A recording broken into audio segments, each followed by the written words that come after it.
Për një grem sa ma të bukur për verë, gjithmonë duheni me pas lëkurën shumë të hidratume, kuptohet e kam bo këtë gjë paraprakisht në rutinën time të mëngjesit.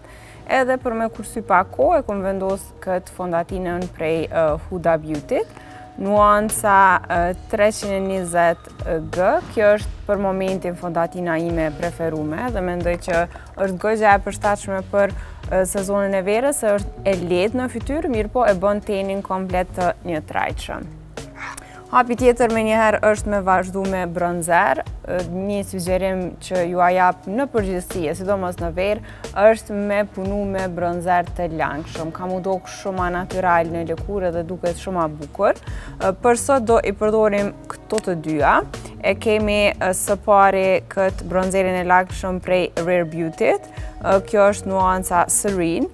Edhe do e përdorim këtë konturën e langshme prej Palladio. Kjo është nuanca Warm Brown. Pse do i përdorim dy? Sepse kjo është pak ma e ftohtë edhe si produkt është më solid, kjo është ma e langshme. Kështu që këtë do e përdorim për ta bo konturën e hundës, po më pëlqen shumë nuanca edhe konsistenca e këtij produkti për me bo konturën e hundës. Kuptohet nuk është e domosdoshme me përdorë dy produkte të ndryshme për këtë pjesë, mirë po du mi au tregu si sugjerim që te pjesa e konturave në rastin e hundës, kur dëshiroj me kriju një iluzion të një hunde më të drejtë, më të shkurtër apo edhe më të ngushtë, sugjeroj me përdor produkte që janë në nënton më të ftohta. Ato që janë shumë të ngrohta mundën me jep një efekt të kundërt. Prandaj, ky produkt është pak ma i ngrohtë se sa ky që e vendosa në hundë, edhe vendosa që këtë pjesën tjetër të konturave me bo me produktin prej Rare Beauty, kurse me Palladio me bo vetëm konturën e hundës, sepse po duket shumë ma natyrale dhe ma bukur, edhe më besoni që e bën një dallim drastik, qoftë në fotografi, qoftë në jetë të përditshme. Nëse pjesa e hundës është një diçka që e keni në thojza kompleks, ose dëshironi me pas një paraqitje të një hunde më të shkurtë ose më të ngushtë, nga njëherë me grem mundeni me arrit qatë rezultatin që po e kërkoni. Po vazhdojna direkt me bronzerin e langshëm.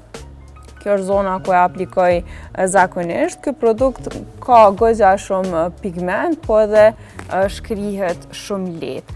Po e preferoj shumë ma shumë bronzerin e langshëm edhe në përditshmëri, sepse po duket shumë ma natyral në fytyrë dhe ma bukur se sa bronzeri pudër.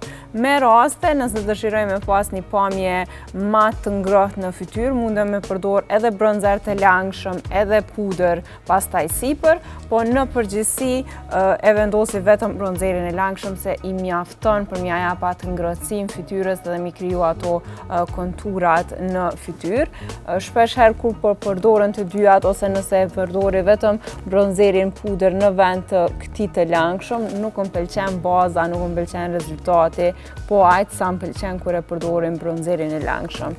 Po mundeni menjëherë me dallu, tash që fillova me shkri këtë produkt, që direkt i dha një lloj ngrohtësie lëkurës, pra si produkt nuk është kjo nuancë specifike, nuk është shumë e ftohtë, se në përgjithësi linja e këtyre bronzerave të langshëm prej Rare Beautyt janë më të ftohta, mirë po kjo nuancë në veçanti në lëkurat që janë më të hapura si kjo e imja, duket goxha ma e ngrohtë edhe mendoj që kjo gjë duket shumë bukur, sidomos në kohën e verës, që dëshirojmë me pas atë pamjen që kemi qëndru ma shumë në diell dhe dukemi ma të nxirr nga dielli.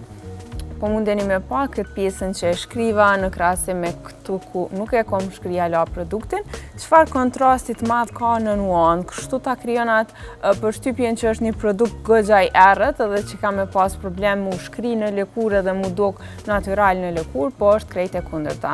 Edhe shkrihet lehtë edhe duket shumë natyral edhe shumë bukur